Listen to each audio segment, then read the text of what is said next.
কেমন থাকে এত ব্যস্ত আমি আনসারের যে ডিনার, তখন আমি বলছি আমি ডিনারে আসতে পারবো না, কারণ অনেক সময় নষ্ট হয়।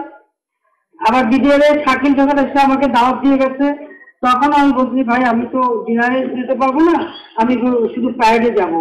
এটা তো বিডিআর পরিচালক সে নিজেই জানতো, তাকে আমি আগেই জানাই দিচ্ছিলাম।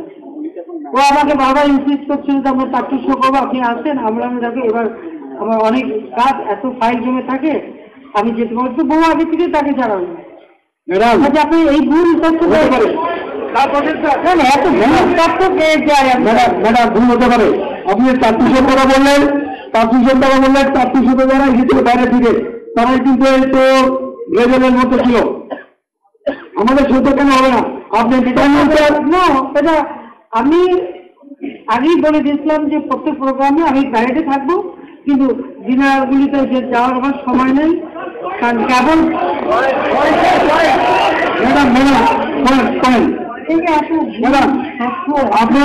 আপনার সংসদে দাঁড়িয়ে একজন এমপি বলেছে যে আমরা এই সমস্ত মেজর লেফটেন্ট আমরা দেখে দিব, মাননীয় প্রধানমন্ত্রী এই দেখে নেওয়ার নমুনা এটা হয়, আপনি বিচার করেন।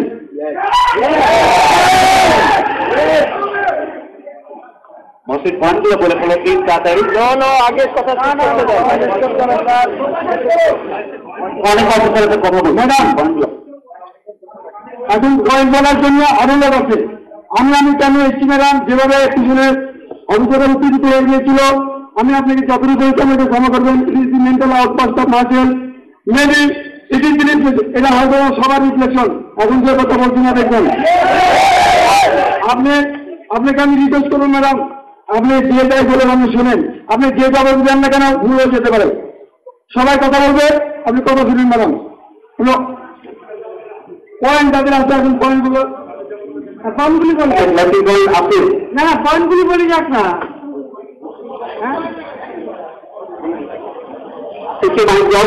পয়েন্টগুলি বলে দিচ্ছি আমি তো শেষ করবো, শুধু পয়েন্টগুলো দাও, অনেকে বলতে হবে এবং শেষ করুন।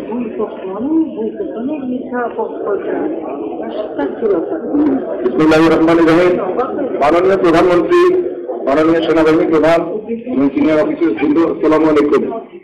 আমি বিডিআরের এই ঘটনায় আমি একজন ভিকটিম, কারণ আমি ছুটিতে আমার পরিবারের সাথে আমার পারিবারিক বাসস্থানে অবস্থান করছিলাম। আমি পরপর 3 বার মৃত্যুর হাত থেকে রক্ষা পেয়েছি। তারপরে 33 ঘন্টা বিডিআর সেন্ট্রাল কোয়ার্টার গার্ডে মৃত্যুর সাথে পাঞ্জা লেগেছি, কারণ কিছুক্ষণ পর শরীরটা এসে আমাকে মেরে ফেলবে। আমাদের সেনাবাহিনীর অফিসারদের স্ত্রীরা এবং আমরা অফিসাররা, শিশুরা সব এক কাতারে কোয়ার্টার গার্ডের সেলের ভিতরে ছিলাম। একটা রুমে 60 জন থেকে 80 জন করেছিলাম।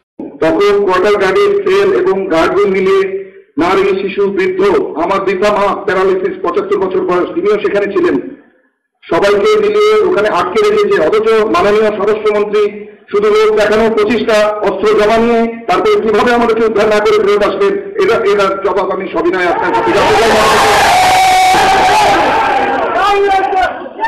মাননীয় প্রধানমন্ত্রী, আমি আরেকটা কথা বলতে চাই।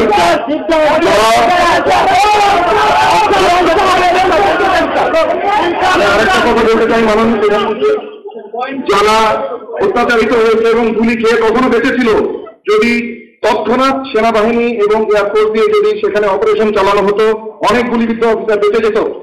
অনেক নারী তার সম্ভ্রম হারাতো না। অনেক শিশু তার যে ট্রমা হয়েছে, যেটা সারা জীবন সে কাটাতে পারবে না। আমার ছোট শিশু 6 বছরের মেয়ে কাঁপতে কাঁপতে তার কনভালশন শুরু হয়ে গেল, এটা হতো না মাননীয় প্রধানমন্ত্রী। এই জন্য আর সবার সাথে কণ্ঠ মিলিয়ে আমি বলতে চাই, এর সত্যিকারের প্রতিকার আমি চাই মাননীয় প্রধানমন্ত্রী। ধন্যবাদ। Lieutenant colonel Kamrul Zaman.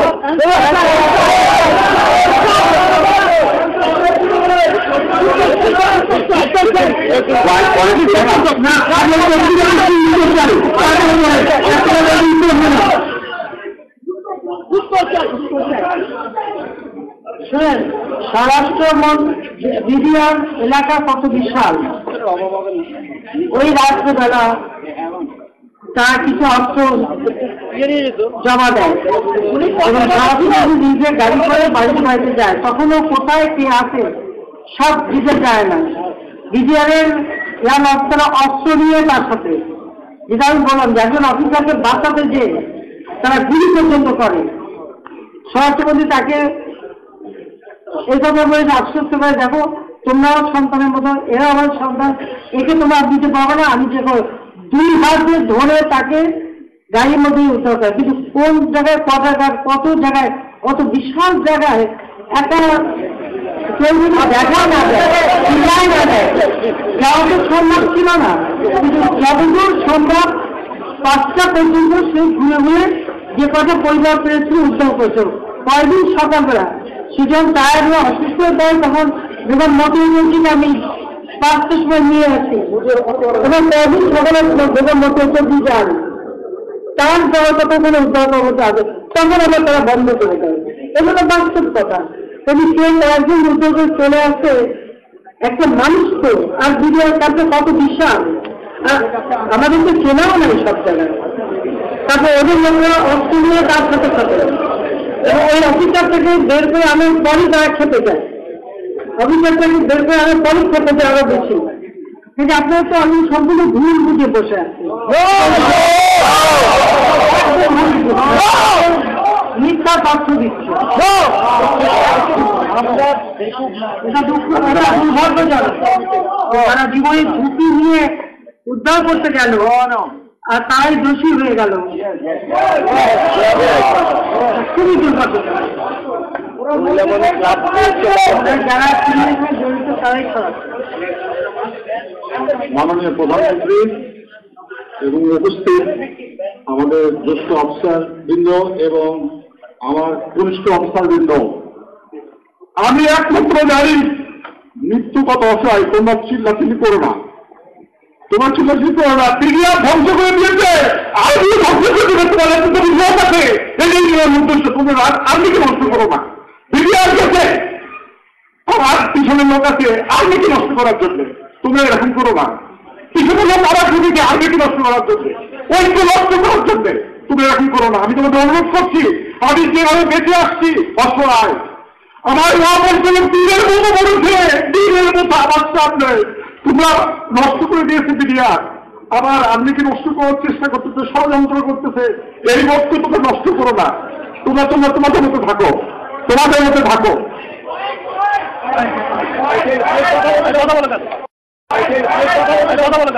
মাননীয় প্রধানমন্ত্রী, আপনি দেখছেন সবারই মনে ক্ষোভ।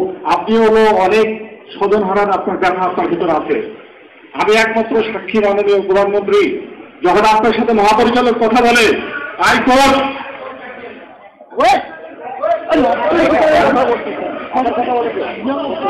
একমাত্র সাক্ষীকে আমি বলতে চাচ্ছি তোমাকে, ওই সময় যারা ছিল সবাই ইন্তেকাল করেছেন। মাননীয় প্রধানমন্ত্রী, আপনার সাথে যখন কথা হচ্ছিল মহাপরিচালকের, তখন উনি আপনাকে বলেছিল, ম্যাডাম সম্ভবত 44 রাইফেল ব্যাটালিয়নে একদল বিদ্রোহ করেছে, রিবেল গ্রুপ, সম্ভবত আপনার সরকারকে ইমেজ নষ্ট করার জন্য এই ধরনের কাজ করেছে। আমি মাননীয় প্রধানমন্ত্রী, আমি ওখানে দাঁড়িয়ে তখন শুনলাম, এবং আমাকে সবারই, আমরা যারা উপস্থিত ছিলাম, মহাপরিচালক বললেন যে কিছুক্ষণের মধ্যেই সেনাবাহিনী চলে আসবে। আমি অপেক্ষা করছি সেনাবাহিনীর জন্য। তার আগে আমাদের মাননীয় সেনাপ্রধানের সাথেও আমার মহাপরিচালক কথা বললেন, তখনও শুনলাম সেনাবাহিনী আসবে। কর্নেল গোলগার যেহেতু র্যাব থেকে এসেছিল, সে তার নিজস্ব চ্যানেলে ডিজি র্যাব থেকে শুরু করে সবারই সাথে কথা বলেছে। আমার সাথে ডিএমওর সরাসরি কথা হয়েছে। ডিএমও আমাকে বলছে, জানান 46 ব্রিগেড থেকে 2টা ব্যাটালিয়ন মুভ করছে, যা শিখতে অপেক্ষা করো।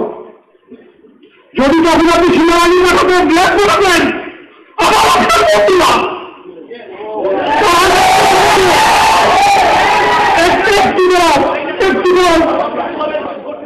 তারা দলবলভাবে ঢুকেছে 8 ঘন্টা পরে, এবং তারা কিলিং শুরু করেছে 11 থেকে 11টার পরে। তারা কি কাউকে ভাবে নাই, কিন্তু যদি র্যাব সেনাবাহিনী এই এজেন্টকে এইটুকু যদি একজনকে আমাদের ঢুকতে না পারে, সেই সেনাবাহিনী আমাদের দরকার নাই।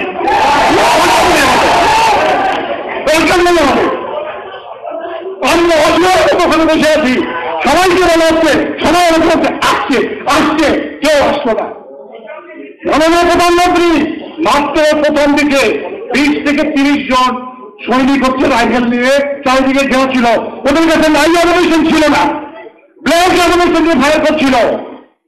10 থেকে 15 মিনিট পরে কোপ ভেঙে তারা লাইভ অ্যানিমেশন দিয়ে আমাদের সামনে লোড করে তারপরে ফায়ার করা শুরু করেছে ভেতরের দিকে। তরুণরা সাহস করে, আমরা নিরস্ত্র ছিলাম, তাও সাহস করে তারা ভিতরে ঢোকে নাই, বাইরে গিয়ে ফায়ার করছিল মাননীয় প্রধানমন্ত্রী। কিন্তু আমি জানি না কেন আপনার মধ্যে কে বুদ্ধি দিল আপনার সংসদে এটা রাজনীতি ফলে সংশোধন করতে হবে, কেন বিদ্রোহ করতে হবে, কিন্তু এটা করলেন না। রাজনীতি সকলে চলে না মাননীয় প্রধানমন্ত্রী, সেনাবাহিনী কোথাও আমাদের একটা টিম পাঠাতো, ওখানে একটা যদি আমাদের কমান্ডো বাহিনী একটা যদি যেত, ওরা পৃথিবীর মতো পাঠিয়ে যেত, কিন্তু কেউ গেল না। অসহায় মতো আমার অফিসার গুলো সব মেরে ফেললো, সব মেরে ফেললো। আপনি আরো চেষ্টা করতে পারলেন না,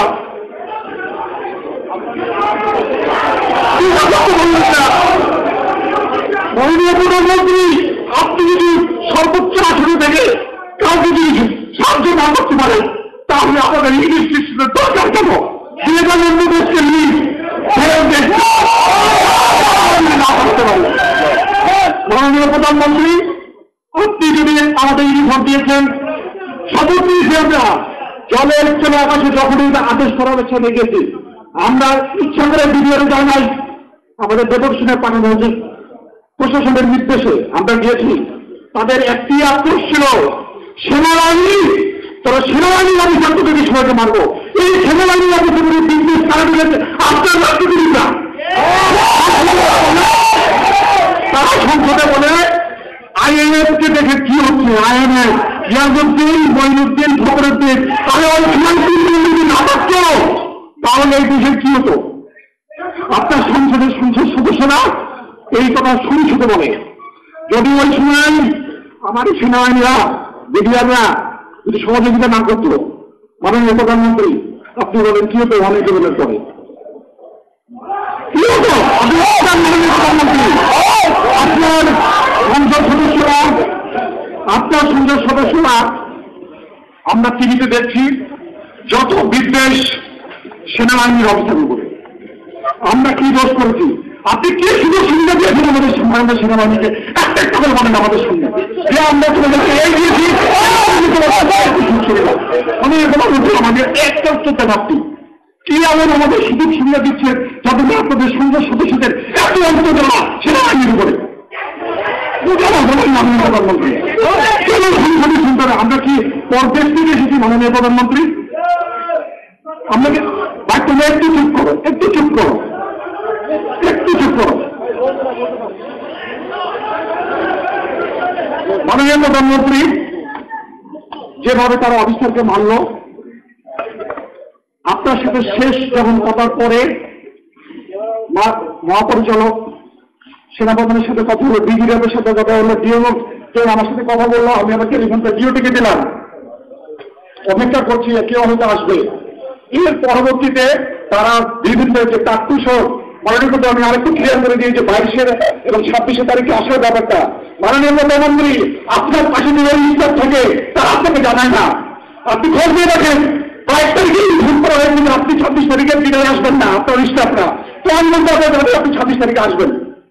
আপনার স্টাফরা জানিয়েছে 22 তারিখে, আমি ওখানকার একজন অফিসার, আপনার জানি আপনি 26 তারিখে আসবেন কি আসবেন না, তো ফাইনাল নির্দেশ দেওয়া হয় নাই। 22 তারিখে প্রথম জানানো হয়েছে যে আপনি 26 তারিখের ডিনারে আসবেন না, আপনার পরিবর্তে মাননীয় স্বরাষ্ট্রমন্ত্রী আসবে। তার আগে আপনার স্টাফটা কনফার্ম করে নেই, ডিলে করেছে যে ঠিক আছে আমরা জানাচ্ছি উনি আসতে পারবেন।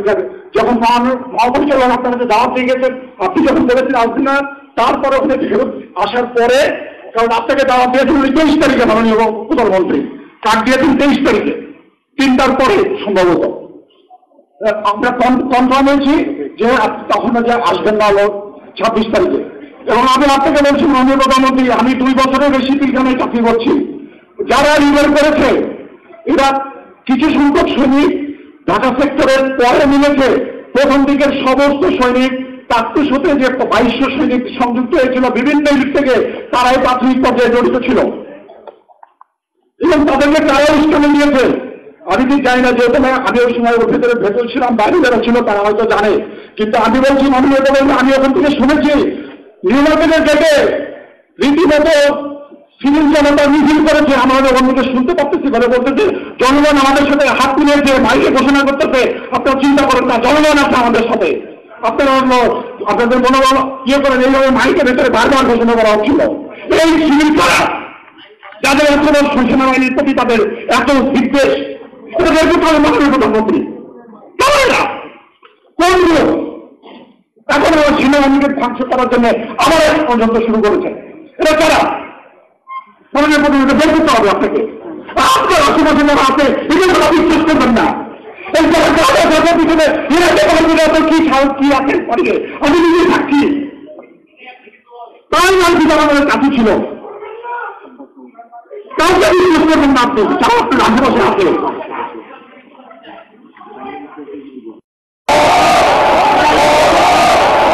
আমরা অনেক বারবার শুধু চিন্তা করছিলাম যে কেউ হয়তো আসবে, কিন্তু কেউ আসলো না। তারপরে তারপর এর মধ্যে কিছু কিছু অফিসার চলে গেল দরবার থেকে। শেষ গ্রুপ আমরা মহাপরিচালককে নিয়ে যখন বেরিয়ে আসলাম, আমাদেরকে বলল আপনাদেরকে মারবো না, আপনারা হাত তুলে উপর দিয়ে যান। আমরা সব জ্বালা মহাপরিচালককে মধ্যে কিনে রেখে আমরা যখন আগাচ্ছি, ওরা বলল সারা জীবন তোরা আমাদেরকে সিঙ্গেল লাইন করেছ, এখন চাষ জল করে সিঙ্গেল লাইন অটোমেটিক ভাবে কিভাবে জানি না। মহাপরিচালক সামনে চলে গেলেন, অ্যাসপার সিনিয়র আমরা 12 জন দাঁড়াই গেলাম। আমরা হাত আগিয়ে যাচ্ছি এবং আমাদেরকে বলছে স্যার, তারা বলছিল স্যার আপনাদেরকে মারবো না, আপনারা হাত তুলে এগিয়ে যান। আমরা সব এগিয়ে যাচ্ছি, আমাদের কাছে মোবাইল টোবাইল যা ছিল সব কেড়ে নেওয়া হলো। নিয়ে আমরা পিছনে গেট দিয়ে যখন বেরোতে যাচ্ছি, মাননীয় প্রধানমন্ত্রী গেটের বাইরে পা দিয়েছে। 4 জন বাইরের থেকে লোক এসে 4টে গুলি করলো আমার মহাপরিচালকের মুখে। পড়ে গেলেন ওখানে, একদম সাথে সাথে আমার সব পড়ে গেলেন। কেউ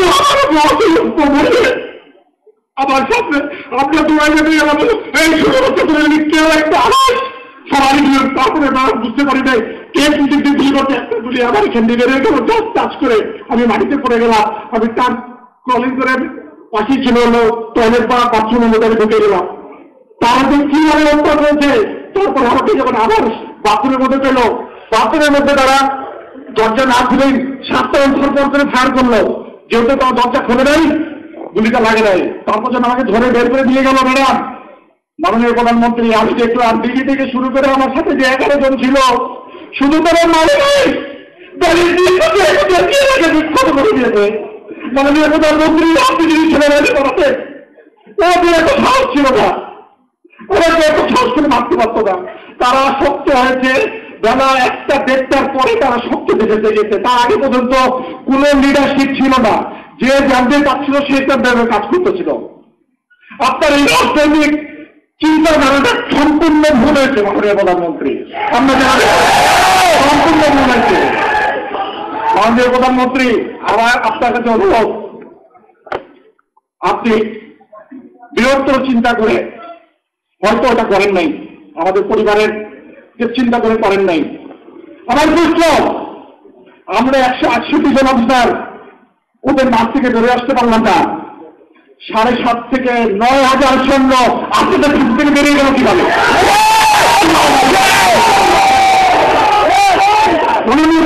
আপনি আমাকে এই একটু উত্তর দেন। আমরা 150-এর অধিক অফিসার ওখান থেকে বেরোতে পারলাম না। কিন্তু ভাই একটু চুপ করো ভাই, সেনাবাহিনী নষ্ট করো না, একটু চুপ করো। মাননীয় প্রধানমন্ত্রী, আপনার পুলিশ, আপনার র্যাব, আপনার যত নিজস্ব এসডি আছে, আমাকে একটু উত্তর দেন। 1 রাতের মধ্যে আমি আপনাকে সংখ্যা দিচ্ছি মাননীয় প্রধানমন্ত্রী, 840 জন একটা ব্যাটালিয়ন এক্সটেন, 4টা ব্যাটালিয়ন ছিল, ধরে নিলাম 4-8টা 3200, হেডকোয়ার্টার ব্যাটালিয়নের 1200-র উপরে সৈনিক ছিল, 2200-2500 সৈনিক আসছিল বিডিআর ইনস্টিটিউটে, বিভিন্ন অ্যাটাচমেন্ট, সিএমএম আছে, সিগন্যাল সেক্টর আছে, সব মিলে 9 থেকে 10,000 সৈন্য ছিল। 9,000-10,000 মধ্যে ফ্যামিলি ছিল। আমার প্রশ্ন, 1 রাতের মতো পিপিলিকার মতো এত সৈন্য কিভাবে বাইরে গেল? কারা তাকে বের করার সুযোগ দিল মাননীয় প্রধানমন্ত্রী? আপনি আমাকে আমি আপনাদের শুধু এটাই জানতে চাই যে কিভাবে এক রাতের মধ্যে হাজার হাজার সৈন্য বাইরে চলে গেল, আর আমরা 150 জনের অফিসার বাইরে যেতে পারলাম না। আর কিছু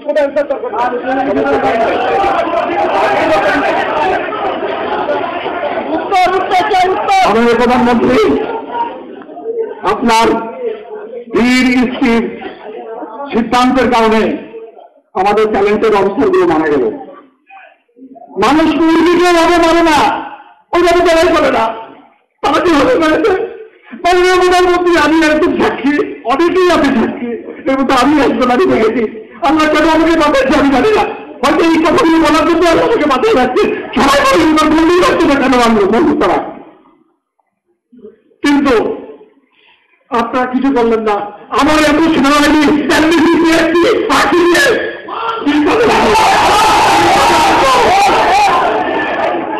শুধু ঘরে এসে বসে থাকতে হবে, কিন্তু ফিল্ডে কি না করতে পারি কিভাবে মাননীয় প্রধানমন্ত্রী আপনি একটু আমাদেরকে ট্রিটমেন্ট করে রাখতে চান? একটা দাবি চলছে বলল যে সেনাবাহিনী চলে, মাননীয় প্রধানমন্ত্রী আপনি একটা সেকেন্ড লেফটেন্যান্টকে জিজ্ঞেস করেন আওয়ামী লীগ যাওয়ার পরে বিএনপি আছে কোন কোন জেনারেলের চাকরি যাবে সেগুলো দিতে পারবে। সেকেন্ড লেফটেন্যান্টকে যদি জিজ্ঞাসা করেন আওয়ামী লীগ যাওয়ার পরে যদি বিএনপি সরকার পাওয়ারে আসে কোন কোন জেনারেল ব্রিগেডিয়ার বাড়ি যাবে, ওগুলো দেখি পারবে ইলেকশন মতো যে এই জেনারেল চলে যাবে। আর বিএনপি পাওয়ারে আসলে কোন কোন জেনারেল বাড়ি চলে যাবে, কোন কোন ব্রিগেড বাড়ি যাবে, ওই থেকে চলে যাবে। কেন মাননীয় প্রধানমন্ত্রী? কেন এই জেনারেলরা প্রমোশন বোর্ডে বসে যাদেরকে আপডেট করেছে প্রমোশন 2 বছরের মধ্যে লেফটেন্যান্ট থেকে ফুল কর্নেল থেকে ব্রিগেডিয়ার করবে, এত কি মারামারি করলো বলতে তারা তারা 2 বছরের মধ্যে লেফটেন্যান্ট কর্নেল থেকে ফুল কর্নেল ফুল গার্ড থেকে ব্রিগেডিয়ার হয়ে গেল। 4-5 বছর তাদের প্রমোশন দেন নাই, কি হয়েছিলেন? কারণ এটা পলিটিক্সের জন্য। আপনাদের পলিটিক্সের জন্য আপনি ডিডিএফআই বলেছেন, ডিডিএফআই এক ব্ল্যাক লিস্ট নিয়ে আসে, নট ক্লিয়ার কি স্যার? আপনি দেশের জন্য কাজ করতে দিন, নট ক্লিয়ার কি উনি বললাম প্লিজ, আমি তোমাদের কথা সব বলতেছি। মাননীয় প্রধানমন্ত্রী ডিডিএফআই প্রধান এক লিস্ট নিয়ে যান, সেখানে মাননীয় সেনাপ্রধান এবং আমাদের বিজ্ঞ যারা জেনারেল থাকেন কিছু করার নাই। দিদি প্রধান যা বলেন যে এই কয়টা নাম নট ক্লিয়ার, যদি নট সিকিউরিটি ক্লিয়ার হয় এই সরকার আমলে বা বিএনপি সরকারের আমলে, তাহলে আমাদের চাকরিতে রেখে লাভ কি? চাকরিতে লেগে লাভ কি? আমাদেরকে ভালো আসছে, আমরা যখন জিজ্ঞেস করতেন স্যার প্রমোশন কেন হলো না, সমস্যা কিসের স্যার? আমি চাকরি করছি দেশের জন্য, সমস্যা কোথায় যায়? আমাদের সেনাবাহিনীকে আপনারা রাজনীতিবিদ বানিয়েন না, একটা নিয়ম বানান যে নিয়মে আমরা সবাই জানবে এর প্রমোশন পাবে। আপনি আসছেন, এখন দেখেন আপনাদের সামরিক উপদেষ্টা আমাদের এক আগের সিনিয়র অফিসার ছিলেন, এখন আমরা শুনতে পাচ্ছি উনি যা পোস্টিং করবেন, উনি যা বলবেন তারটাই হবে।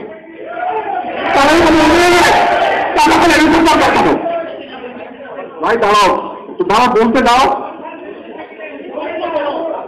তাহলে পরে উনাকে এমএল বানাই দেন, সামাজিক প্রতিষ্ঠিত দরকার নেই, উনাকে আবার চাকরিতে ঢোকা এমএল বানাই দেন।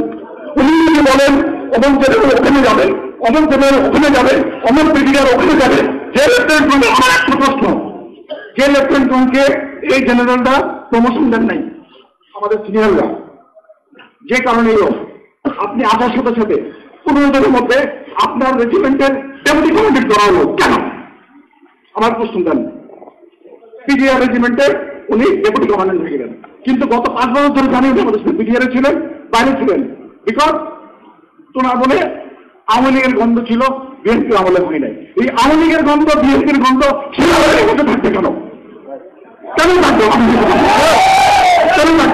আমরা ট্রেনিং করি, যে হলো আমাদের সিনিয়ররা দেখবে যে সে প্রমোশন পাবে। সিনিয়রকে যখন জিজ্ঞেস করি স্যার আমার কি অত প্রমোশন হয় নাই, দেখো এটা তো বুঝাইতো, কেউ এমনি হয়ে যাবে, কেউ হবে নিজের যোগ্যতা হলে, কেউ হবে পলিটিশিয়ানদের নির্দেশে, পলিটিশিয়ানদের নির্দেশে আমাদের প্রমোশন হবে কেন? কেন মাননীয় প্রধানমন্ত্রী আপনি আমাদের সাথে এখন ইনস্ট্যান্ট উত্তর দেন? কারণ উনি হচ্ছে শেখ রেহমান দাও আওয়ামী লীগ পন্থী, ওই জন্য ওনার চাকরি চলে গেল। তার তো কোনো চেয়ারম্যান নেই আমাদের সাথে, ওখান থেকে শুনলাম তাদের চাকরি নাই। কিন্তু মাননীয় প্রধান আমার প্রশ্ন, কেন হবে? কেন হবে? আপনারা কি আমাদের সেনাবাহিনীকে ইনিশিয়েশন করে ফেলছেন? আওয়ামী লীগ আর বিএনপি। আমি মাননীয় প্রধানমন্ত্রী এর জন্য চাকরি করেছি, বিজেপিতে চাকরি করেছি। অফিসারদের ক্লিয়ারেন্স করা হতো কি? অফিসারের মামাতো ভাইয়ের চাচাতো বোনের ছেলে বিএনপি করে, সেজন্য অফিসার নট ক্লিয়ার। ওই সাথে অফিসার কি সম্ভব? যখন বিএনপি পাওয়া থাকে তখন আমার ওই অফিসারই সিকিউরিটি ক্লিয়ার। তখন আমার আছে আর এক অফিসার, তার শ্বশুরের বোনের ভাই আওয়ামী লীগ করে, সেজন্য নট সিকিউরিটি ক্লিয়ার। এটা কেমন কথা মাননীয় প্রধানমন্ত্রী?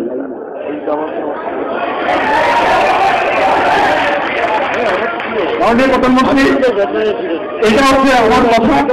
আমি শেষ বলবো, হয়তো আপনাদের আমি আপনাকে এই বলে ধন্যবাদ দিচ্ছি একটি কারণে, ওই রাতে মাননীয় স্বরাষ্ট্রমন্ত্রী যে কয়েকটা ফ্যামিলিকে নিয়ে এসেছিলেন ওর মধ্যে আমারও ফ্যামিলি ছিল। এই জন্য আমি অসংখ্য আপনাকে ধন্যবাদ জানাচ্ছি, এবং যারা কষ্ট করেছে তাদের প্রতি তো আমার ভালোবাসা স্নেহ সবই আছে। এর পরবর্তীতে মাননীয় প্রধানমন্ত্রী আপনার 3 জন সংসদ সদস্য তাদের জীবনে ঝুঁকি নিয়ে ভেতরে গিয়েছিল, তার মধ্যে সর্বপ্রথম তিনি ভেতরে গিয়েছিলেন। একটু বলতে দাও, তিনি যে কাজ করেছেন তাকে বলতে হবে। এজন্য আমি ভেতরে ছিলাম। এমপি গোলাম রেজা উনি ভেতরে গিয়েছিলেন। ভেতরে যাওয়ার পরে উনি আমাদের নাম নিয়ে ওনাদের সাথে নেগোসিয়েশন করে ফার্স্ট 10 জন অফিসারকে বের করেছেন, সেই গ্রুপে আমি ছিলাম। যেহেতু আমি পরে অ্যারেস্ট হয়ে কোটাঘাটে এসেছিলাম, বাট আমি বেরোনোর সময় ওই গ্রুপের সাথে বেরিয়েছিলাম। ওনারা তখন সাহসী, এবং গেটে যখন আসি তখন আবার বলেছিল, আপনি যেটা বলেছিলেন আপনার বক্তব্যে, যে আবার আসতে দিচ্ছিল না, বলছিল সেনাবাহিনী অফিসারকে যেতে দেওয়া হবে না, কারণ সেনাবাহিনী একদম উদ্ধার করে যায় নাই। কিন্তু তখন ওনারা আবার যেগুলো ঝুঁকি নিয়ে আবার হলো জোর করেই দরজার বাইরে আমাদেরকে দিয়েছিলেন। ওখানে আবার তারা 4 রাউন্ড ফায়ার ওপেন করেছিল, আমরা আবার পরে পালিয়ে গিয়েছিলাম, তারপরে আর তারা ফায়ার করেনি। আমি তাদেরও ধন্যবাদ দিচ্ছি। এবং আমি তোমাদের অফিসারদের দৃষ্টি বলছি, ওই সময় এমপি গোলাম রেজা আমাকে বলেছিল, দেশের বৃহত্তর স্বার্থে জামান সাহেব আপনি একমাত্র ব্যক্তি যে সামনে ছিলেন, অতএব আপনি বেরিয়ে এসে মিডিয়াকে ফেস করেন না, কারণ আপনার একটা কথাতে হয়তো অনেক কিছু হয়ে যেতে পারে, কারণ ভেতরে এখনো অনেক অফিসার অনেক ফ্যামিলি আছে। এই কারণে আপনি মিডিয়াকে এমন কিছু বলেন না যাতে করে আবার ঘটনাটা আবার অন্যদিকে মন নেয়। এটা উনি আমি মনে নিচ্ছি পজিটিভ ওয়েতেই বলেছিলেন, কারণ হচ্ছে তখন আমাদের অনেক অফিসার এবং ফ্যামিলি ভেতরে ছিল, সবাই কি তখন বের হয় নাই। মাননীয় প্রধানমন্ত্রী, আমি অনেক বলেছি, যদি আমি অন্যায় কিছু বলে থাকি আমাকে ক্ষমা সুন্দর থেকে আপনার ছিলেন মনে করে মাফ করে দিন। বাট আমি যে কথাগুলো বলেছি সবাই কথা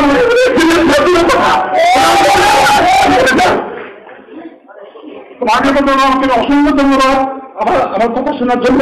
আমি যে পয়েন্টগুলো বললাম এই পয়েন্টগুলো যদি আপনি উত্তর দেন আমি খুবই খুশি হব, এবং বাকিরা বলবে। ধন্যবাদ।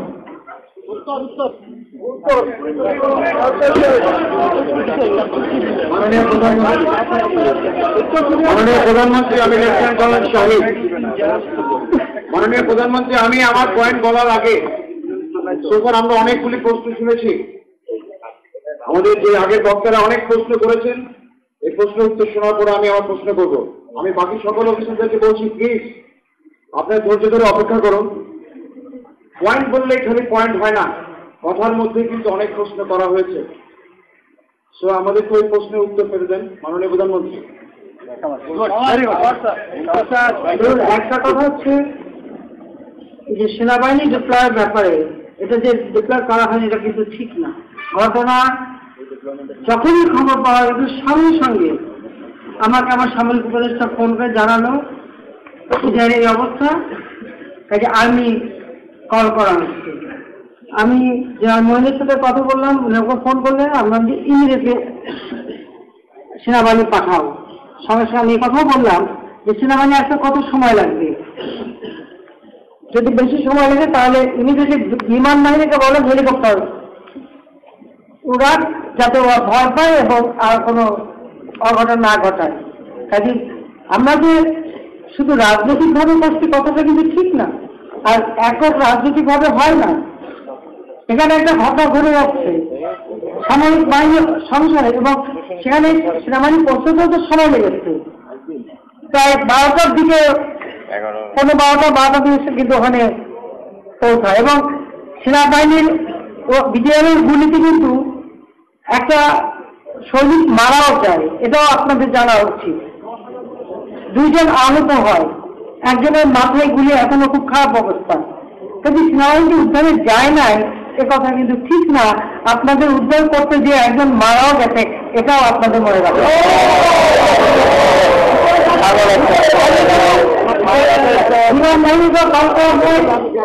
এবং প্রত্যেকটা পদক্ষেপ আমরা নিয়েছি, সেখানে কিন্তু 3 বাহিনী প্রধান তাদের সঙ্গে আলাপ আলোচনা করেই নিয়েছি। কাজে এই কথাগুলি যারা বলছে এটা একদম বিভ্রান্ত এগুলো। এবং বলা হচ্ছে যে সেনাবাহিনী এবং বিমান বাহিনী তারা একসঙ্গে গেছে, পাশাপাশি আমরা রাজনৈতিক প্রক্রিয়া চালিয়েছি, একটা আর একটা পরিপূরক হিসেবে কাজ করেছে। কারণ ওরা যদি সেনাবাহিনী উপস্থিতি না থাকতো তাহলে আমরা যে রাজনৈতিক প্রক্রিয়া যেটুকু করছে ওটা কিন্তু কার্যকর হতো না, ওরা আর এত তাদের সামনা করতো না, বা ওদের যত সৈন্যের কথা বলছে না, যত গোলাবারু এত তাদের আরো ক্যাজুয়ালিটি হতো, আরো মানুষ মারা যেত। কাজে সেনাবাহিনীর সহায়তায় কিন্তু আমরা কাজ করেছি।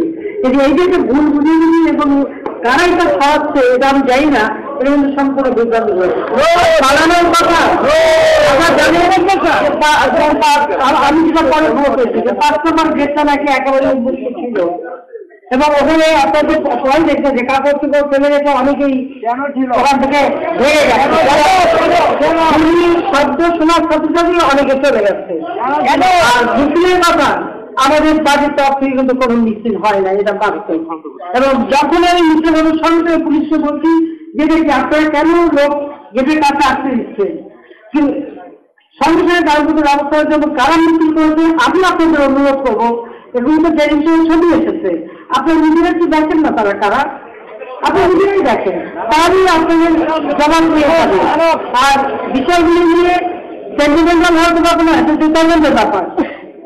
অনেক অভিযোগ যেখানে আমরা দিন রাত না খেয়ে না দিয়ে কিভাবে উদ্ধার করবো, কিভাবে আপনাদের বাঁচানোর চেষ্টা করেছি, সেখানে হ্যাঁ আপনাদের ক্ষোভ আছে, ওখানে আর্মি গেলেই সব বেঁচে যেত, এবং বেঁচে যেত না ক্যাজুয়ালিটি আরো বাড়তো এবং উভয় পক্ষে বাড়তো, সেটা তো যদি ওইভাবে যেহেতু তখন আপনারা বুঝতেন। কিন্তু আমরা যে অক্ষতভাবে এই যে আপনাদেরকে বের করতে পেরেছি, ফ্যামিলিগুলি বের করতে পেরেছি, এটাও তো কোনো কথা না। এই ফ্যামিলিগুলি তারা ঘুরে ফেলে দিচ্ছে, এবং আপনারা নিজেই জানেন যে ভিতর থেকে অনেক এসএমএস করছে যে আমার ফ্যামিলিকে মেরে ফেলে দিল। আমরা যতটুকু করতে চেষ্টা করেছি।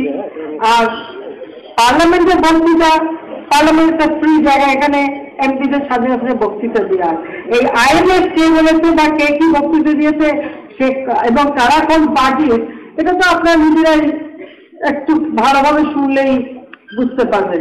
এখানে আমাদের থেকে দোষ দিয়ে লাভ নেই, এটা যারা বলছে তারা বলছে, আপনাকে খুঁজবেন যে বক্তৃতাগুলি কারা দিচ্ছে, কেন দিচ্ছে, কে কোন পার্টি করে, কারণ রেডিওতে প্রত্যেকের নাম আছে, বক্তৃতা আপনারা শোনেন, পত্রিকা আপনারা পড়তে পারেন, তদন্ত করেন। আরো কতগুলি বিষয়, সেটা হলো তদন্ত করলেই সব সত্য বের হয়ে যাবে। আমি একটা অনুরোধ করব, ঘটনার মূল কারণ, মূল উদ্দেশ্য থেকে বিভ্রান্ত করার জন্য নানা রকম কথা ছড়ানো হচ্ছে, এটাকে তদন্ত হতে দেন। আমি বলছি তদন্ত হতে নিয়ে আপনি কাছে কোনো তথ্য থাকে আপনার কি তদন্ত করতে বের করছি, তথ্যগুলি আপনার দেন। আমি তো বলেছি যেই দোষী হোক, সে যে দলের হোক, সে আমার দলের হলে আমি ছাড়বো না, এটা আমি বলেছি, নিশ্চয়ই তার শাস্তি দিতে হবে। বিভ্রান্তিমূলক কথা, বিভ্রান্তিমূলক কাজ কারা করছে সেটাও দেখতে হবে। এই ঘটনা থেকে ছোট করে দেখা কোনো হয় না, এটা একটা বিরাট ষড়যন্ত্র। আর যেমন যেটা বলেছে যে একটা ঘটনা বিজয়ের ঘটে গেছে, আপনারা নিশ্চয়ই এমন কোনো কর্মকাণ্ড করবেন না যে সেনাবাহিনীদের উপরে আবার এরকম কিছু হয় বা ধ্বংস হয়। কাজে আপনাদের ধৈর্য ধরতে হবে আর তদন্ত করে দেখতে হবে এবং প্রত্যেকটা তদন্ত করে বের করতে হবে কারা এর পিছনে, কারা উৎসাহ দিয়েছে, কারা ঘটনা ঘটিয়েছে, আর এত দুঃসাহস প্রত্যেকে হলো যে এতগুলো অফিসার মেরে ফেলে দেবে এবং এরা কিভাবে হলো প্রত্যেকের জিনিসের তদন্ত করতে হবে। আমি তো আগেই বললাম যে আমি আন্তর্জাতিকভাবে সাহায্য পেয়েছি আপনাদের এখানে আসার আগে। আমি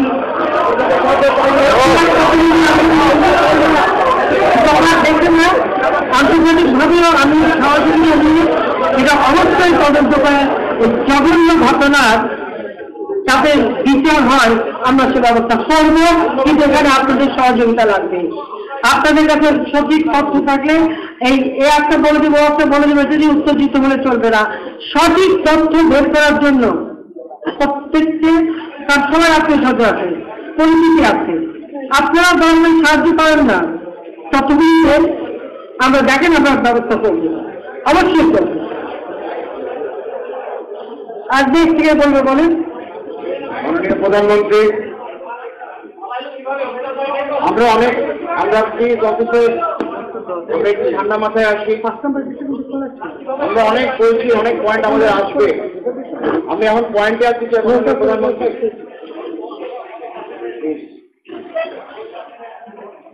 আমাদের অনেক পয়েন্ট আছে, অনেক। আমরা যদি এরকম ভাবে অন্যদিকে চলে যাই তাহলে আমাদের পয়েন্টগুলো আজকে আপনার কাছে আমরা উপস্থাপন করতে পারবো না।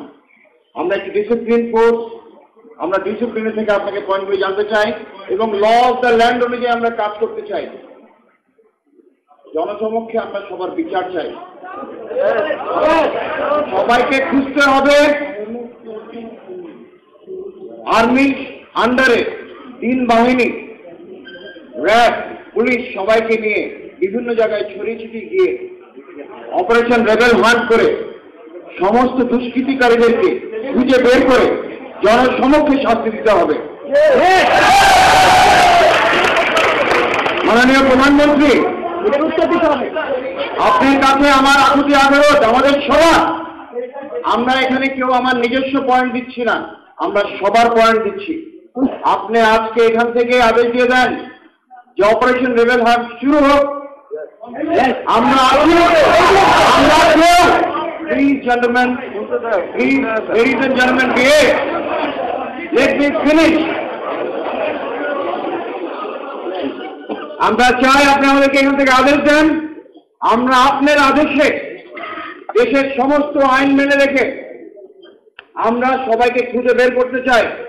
দোষী সে বিডিআর এর সদস্য হোক, বিডিআর বাহিরের কেউ হোক, তাদেরকে বেশ করে রাজনীতিবিদ হোক, যে দলেরই হোক না কেন, সবাইকে খুঁজে বের করতে চাই এবং এক এক করে এমন ভাবে আমরা এই অপারেশনটা করতে চাই যাতে দেশের ইতিহাসে ভবিষ্যতে কেউ কোনোদিন যেন সাহস না করে যে আমরা বিদ্রোহ ঘোষণা করব।